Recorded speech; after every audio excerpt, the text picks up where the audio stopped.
So, eto guys, meron akong nakuha yan, super liit. Ito, maliit masyado. Kung makikita niyo yung tip ng aking barbecue stick, ayan. So, ginagamit ko itong barbecue stick para gumawa ng hole na paglagyan ko sa aking mga caladium guys. So, ganito lang ginagawa ko yan. Nilalagyan ko lang ng butas iyan, then ilulusot ko na sila. So, ganyan lang ginagawa ko guys. So, make sure lang na ipasok natin yung roots dyan. Okay?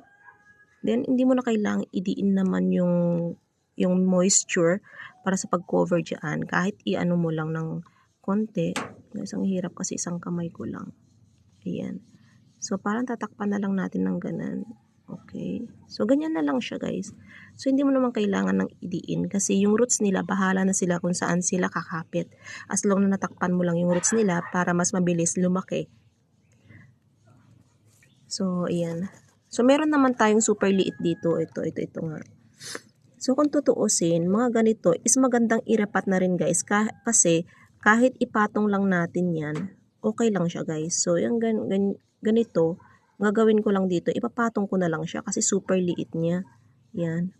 Tapos, medyo idiin ko lang yung kanyang root dito. Konti pa lang yung roots niya, which is, ito yung pinakamaganda na irapat. Mabilis silang lumaki guys.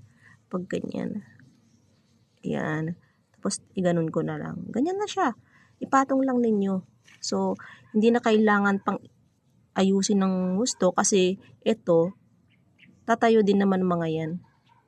Pag naaraawan sila, kapag yung natamaan sila ng sinag ng araw, tatayo ang mga to guys. So, no worries kapag nakahiga man sila o hindi.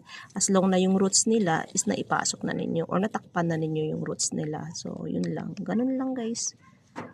So, continue natin. So, itong barbecue stick is yan lang ginagamit ko sa pagtatanim ng ating mga seedlings. So, thank you for watching guys.